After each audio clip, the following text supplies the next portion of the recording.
रोशन करे दुनिया।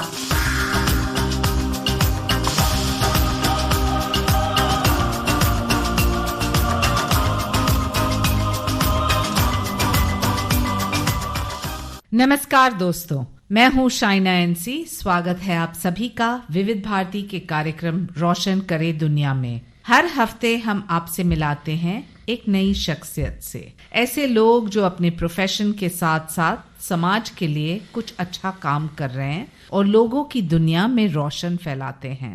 आज हमारे साथ स्टूडियो में कांति कुमार जैन जी मौजूद है। स्वागत है आपका कांति कुमार जी। नमस्कार मैडम। और उनके बेटे अमित जैन जी, जो कि जैन कॉन्फ्रेंस संस्था चलाते हैं। सबसे पहले कांति कुमार जी, आप बताएं कि जैन कॉन्फ्रेंस क्या करता है और क्या है आपका लक्ष्य? जैन कॉन्फ्रेंस 115 साल पुरानी संस्था है जी। उस संस्था में मैं चेयरमैन हूँ जी। इस जैन कॉन्फ्रेंस में आज तक माइनॉरिटी, अल्पसंख्यक क्या है, यही हमारे जैन समाज को पता नहीं है जी। तो मैं जब से इस पे आया हूँ तो मुझे माइनॉरिटी के बारे में जैसी जो योजना है, अल्पसंख्यक की जो योजनाएं आ रही है, तो उसी तरह से इनकी स्कॉलरशिप का है, बच्चों की जो पढ़ाई है जी, एजुकेशन के कॉलेजेस है, इस बारे में मैंने जैन कॉन्फ्रेंस के थ्रू हमारे समाज के अंदर में इसका सब पूरा स्टडी करके आज उसके माध्यम से बहुत से हमारे समाज के विद्यार्थी उसका फायदा ले रहे। आपको बहुत सारे सम्मान भी मिले हैं कांति कुमार जी, आप इसके बारे में बताएं कि सम्मान जब मिलता है तब काम भी ज्यादा करना पड़ता है, लोगों की आकांक्षा अपेक्षा भी बढ़ती है। क्या किया है आपने जैन कॉन्फ्रेंस के निमित्त? आपके एनजीओ क्या क्या काम करती है और कैसे आपको ये सम्मान मिला है? मैंने जो काम किया वो मैं एक माइनॉरिटी के हिसाब से और मेरे समाज में जो मैं काम करते गया, मुझे कौन सा सम्मान मिल रहा है, कौन सा मान दे रहे हैं, मैंने कभी ये पीछे पलट के नहीं देखा है। जो भी काम किया है कि समाज के हित के लिए जो काम आते हैं, जो सरकार की योजनाएं आती है, जो सरकार की अलग अलग सी योजनाएं है लेकिन जो कुछ भी पता नहीं है, इसके बारे में मैंने समाज के आज ऑल इंडिया में हमारे 75,000 मेंबर्स है, उसके थ्रू हमारी जो बॉडी है, इस बॉडी के थ्रू हमने समाज में इसका प्रगटन किया है। आपके बेटे यहाँ मौजूद है, अमित जैन जी, स्वागत है आपका। नमस्कार मैम। अमित जी, बच्चों को ट्रांसपोर्टेशन की सुविधा दे, ये भी एक आपकी मांग रही है और इसमें आप क्या चाहते हैं कि जो स्पेशली एबल्ड हैं या फिर जो बच्चे हैं जो जाते हैं अपने स्कूल्स, उनको ट्रांसपोर्टेशन मिलना है? क्या है सोच विचार? जी, बहुत ही बढ़िया आपने एक विषय उठाया मैम, धन्यवाद मैम। इस विषय में हमेशा आदरणीय पिताजी कांति कुमार जी जैन साहब का एक हमेशा से एक देखने का नजरिया था। जो स्पेशली एबल्ड की आपने बात की है, ऐसे हमारे समाज में अनेक ऐसे घटक है जो इसे अफोर्ड नहीं कर पाते। हमारा जो कार्य का जो क्षेत्र है वो जैन माइनॉरिटी के अलावा, जैसे आपने अभी फरमाया, ऐसे और भी ऐसे लोग हैं जिन्हें इस सर्विस की आवश्यकता है। कहीं ना कहीं उनके परिवार में, उनके जीवन में हम छोटी सी एक हेल्प के माध्यम से अगर उनको ट्रांसपोर्टेशन की सुविधा होती है, ट्राइसिकल हम उनको देते हैं जिससे अपंगत्व जिन्हें आता है, स्पेशली एबल्ड हम जिसे कहते हैं, उन्हें कहीं ना कहीं स्कूल जाने में, अपने ऑफिस जाने में लाभ मिलता है। उस उद्देश्य से हमने कुछ संस्थाओं से कांटेक्ट करके, कुछ बस्तियों में कांटेक्ट करके, पिछड़े वर्ग में विशेष करके, किसी भी प्रसिद्धि को ध्यान में ना रखते हुए हमने वहां पर जाकर उन्हें ये डिस्ट्रीब्यूशन करने का हमने सोचा और हमने किया है ma'am. Amit ji, physically challenged बच्चों के लिए आपने ट्राइसिकल भी दी है जी। आप कैसे चुनते हैं कि किसको मिलना चाहिए, किसको कैसे देना चाहिए और क्या है प्रोसेस? आप हमारे श्रोताओं को बताएं। बिल्कुल, हमारा प्रोसेस बहुत ही सरल है, सिंपल है। हम ये ध्यान रखते हैं कि अपने शहर में, अपने राज्य में अलग अलग जगह जहां पर सरकारी सुविधाएं नहीं पहुंच पाती है ठीक से, क्योंकि विशेषकर जानकारी का अभाव होता है, कई लोगों को वहां पर शिक्षण का अभाव होता है, उन्हें पता ही नहीं होता है कि कोई लाभ, कोई योजना हमारे तक पहुंच सकती है। तो ऐसे जो हमारे लोग हैं, हमारे जो संस्थाएं हैं, हमारा एक एनजीओ भी है हम जिसके माध्यम से लोक सेवा बहुउद्देश्य सेवाभावी संस्था यह हमारी औरंगाबाद में रजिस्टर्ड संस्था है, जिसके माध्यम से जो हमारे कार्यकर्ता होते हैं अलग अलग जाकर वहां की छानबीन करके हमें रिपोर्ट्स पेश करते हैं, जिसके माध्यम से पहले महीने में रिपोर्ट जब आती है उनका सारा नियोजन कैलकुलेशन करके हम उसका वितरण का एक ऐसा समय नियोजित करते हैं जिससे उन्हें लाभ पहुंचता है। आप हमें बताएं कि सोशल मीडिया का उपयोग और दुरुपयोग ऐसे मुहिम के लिए कैसे होता है, क्योंकि हम जानते हैं कि आज जब हम युवाओं को आकर्षित करना चाहते हैं, युवाओं को बताना चाहते हैं कि देखिए जैन कॉन्फ्रेंस जैसे एक एनजीओ है, आपको जुड़ना चाहिए, उसमें सोशल मीडिया का कितना महत्वपूर्ण रोल होता है? इसमें सोशल मीडिया का बहुत ही ज्यादा महत्वपूर्ण ऐसा रोल है, क्योंकि जो हमने वीडियोस बनाए हैं हमारे जैन माइनॉरिटी के विद्यार्थियों को स्कॉलरशिप का लाभ मिलाने के उद्देश्य से, वो कोई भी माइनॉरिटी, 6 नोटिफाइड माइनॉरिटी है भारत सरकार द्वारा, जैन समाज के अलावा मुस्लिम समाज है, बुद्धिस्ट उसमें है, उसके बाद क्रिश्चियन समाज है, पारसी समाज है, उसके बाद सिख कम्युनिटी भी इसका लाभ ले सकती है। जो हमने वीडियोस हमारे यूट्यूब और फेसबुक चैनल पर अपलोड किए हैं उसे कोई भी माइनॉरिटी समाज अगर प्ले करता है तो उन्हें निश्चित रूप से लाभ मिलता जरूर है। आपने बताया कि इसमें कोई इसका निगेटिव फैक्टर भी है क्या सोशल मीडिया का? सोशल मीडिया का इस्तेमाल मैं समझता हूं कि कम्युनल हार्मनी के लिए हमें करना चाहिए, अच्छे उद्देश्य के लिए करना चाहिए, ना कि हेट्रेड के लिए। जी, बहुत अच्छी बात आपने की। कांति कुमार जी, बहुत सारे ऐसे उदाहरण हैं जहां अंडर प्रिविलेज लोगों को आपका प्रोजेक्ट का शायद फायदा हुआ है। क्या आप एक आध मिसाल देना चाहेंगे हमारे श्रोताओं को? मैडम, मुंबई के अंदर में डॉक्टर तात्याराव लहाने हैं जो पद्मश्री है आंखों के।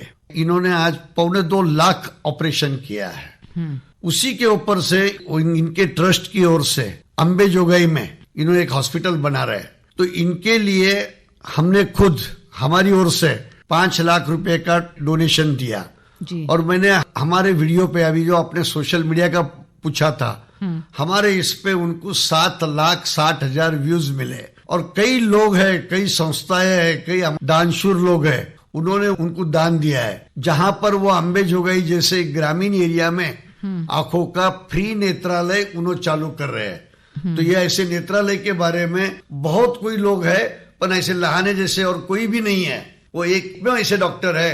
मेरा इतना ही कहना है कि लोगों ने ऐसी जगह पे दान देना चाहिए, ऐसी जगहों पे गौर गरीबों का काम होना चाहिए, क्योंकि आज भी लोग पैसों के खातिर अपनी आंखें नहीं कर सकते हैं और संस्थाएं ने दान करना चाहिए, इतना मेरा कहना है। अमित जी, एक कहावत है कि दुआओं का काफिला चलता है मेरे साथ, दुआओं का काफिला चलता है मेरे साथ, मुकद्दर से कह दो अकेला नहीं हूं मैं। समाज के लोगों से आप क्या कहना चाहते हैं, और खास तौर से युवा वर्ग को? कठिन रास्ते भी आसान नजर आते हैं, ये मेरे माता पिता का दुआओं का असर नजर आते हैं। जी, मैं इतना ही कहूंगा कि हमें बड़ों का आदर सम्मान जो हमारे संस्कृति में सब कुछ है, हमें अगर भगवान ने नवाजा है, हमें काबिल बनाया है कुछ करने के, तो हम छोटी छोटी स्तर पर छोटा कंट्रीब्यूशन कर कर किसी भी प्रसिद्धि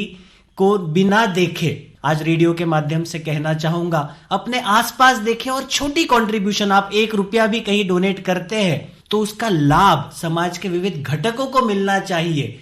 यह इतना ही मैं आपको कहना चाहूंगा। मैम, कहते हैं कि निष्काम काम करना ही सच्चा धर्म है।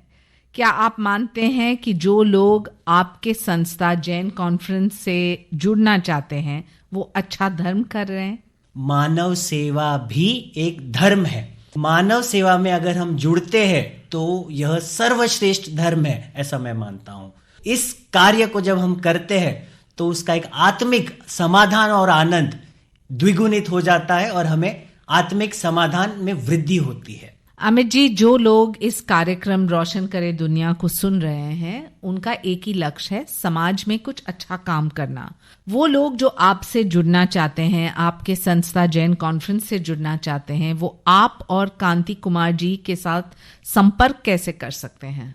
हमारे सोशल मीडिया पे विविध पेजेस है। Shri all India Shwetambar Sthanakvasi Jain conference, ये नाम से आपको फेसबुक पे, यूट्यूब पे अनेक ऐसे हमारे पेजेस और चैनल मिलेंगे जहां पर हम समय समय पर जो भी सरकारी योजनाएं हैं, जो भारत सरकार की योजना है, हम महाराष्ट्र में रहते हैं, महाराष्ट्र सरकार की योजनाएं हैं, इन योजनाओं के बीच हम एक ब्रिज बनने का कार्य करते हैं, जहां पर हम वीडियो के माध्यम से संदेश और जो विविध उपक्रम है जिससे सरकारी लाभ विद्यार्थियों तक और उनके माता पिता तक पहुंचे, इसलिए हम काम करते हैं। तो वहां पर उन पेजेस पर आप अपनी प्रतिक्रिया दे सकते हैं, हमसे सीधा जुड़ सकते हैं।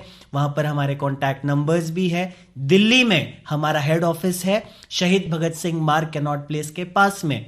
वहां पर भी आप संपर्क करके हमारी संस्था से सीधा जुड़ सकते हैं। कांति कुमार जी, एक कहावत है कि वक्त के साथ चलो, बदलने की कोशिश मत करो, कुदरत के सभी बंदे हैं, प्यार बांटते चलो, प्यार बांटते चलो। क्या आप मानते हैं कि जब आप प्यार बांटते हो तो अपने आप दुआ मिलती है? आपने जो इतना कहा है अभी हकीकत है, क्योंकि मैं आज जिस समाज में काम करता हूँ, मैं पिछले वर्ग में काम करता हूँ। जो आनंद एक मंदिर में जाके नहीं मिलता है, वो आनंद मुझे इन गौर गरीबों के साथ में मैं रहता हूँ, इनका जो काम करता हूँ, इनके साथ में रह के जो प्यार मुझे मिलता है, ये प्यार पैसों से नहीं मिल सकता, इनके साथ मिलता है। मेरा कहना एक ही है कि गौर गरीबों की सेवा में ही भगवान का आशीर्वाद है। मंदिर में जाके भगवान का आशीर्वाद वो तो ठीक है, लेकिन ओरिजिनल आशीर्वाद जो मिलता है वो आशीर्वाद अपरंपार है, अपरंपार है। अमित जी, खुद भूखा रहकर किसी को खिलाकर देखिए, कुछ यूं इंसानियत का फर्ज निभाकर देखिए। बहुत सारे संस्था हैं जो काम करते हैं, बहुत सारे लोग हैं जो पैसा देते हैं। पैसा देना आसान है, अपना समय देना बहुत ही कठिन है। क्या आप मानते हैं कि ऐसे संस्था जो लगातार 100 साल के ऊपर काम करते आ रहे हैं, वो सरकार को भी मदद करती है? बेशक, सरकार जो नीति हमारे सामने लाती है, सरकार जो योजनाएं हमारे सामने लाती है, भारत एक असंगठित ऐसा आज उपक्रम यहाँ पर देखने मिलता है। असंगठित तौर पे कई युवा है, कई महिलाएं हैं जो अपने किचन से किसी गरीब को जब अनाज देती है तो उसका कहीं भी नोंद उसकी होती नहीं है, इंफॉर्मेशन वहां पर डेटा में कहीं जाती नहीं है। स्कूली बच्चे अपने तरीके से एक चॉकलेट किसी गरीब के बच्चे को देते हैं तो उसका भी इंफॉर्मेशन हमारे पास होता नहीं है। लेकिन जो बड़ी संस्थाएं हैं, वो संस्थाएं जब डेटा भारत सरकार को देती है, राज्य सरकारों को देती है, तो राज्य सरकारों को, भारत सरकार को बेनिफिट इनको देने में आसानी होती है, मददगार वे जरूर साबित होती है, ऐसा मैं समझता हूं। बहुत बहुत धन्यवाद कांति कुमार जैन जी, अमित जैन जी, और आपके जैन कॉन्फ्रेंस को हम अभिनंदन देते हैं और आप ऐसे ही काम करते रहें। जाते जाते जरूर कहूंगी कि दुआओं का काफिला चलता है मेरे साथ, मुकद्दर से कह दो कि अकेले नहीं हैं हम। आज रोशन करे दुनिया में बस इतना ही। अगले हफ्ते फिर मिलेंगे एक नए संस्था से और जानेंगे कि वो समाज सेवा कैसे कर सकते हैं और वो कैसे जोड़ सकते हैं भारत की जनता को। सुनते रहिए हमारा कार्यक्रम रोशन करे दुनिया।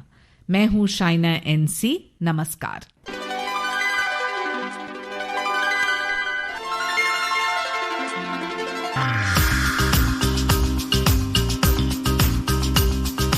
रोशन करे दुनिया।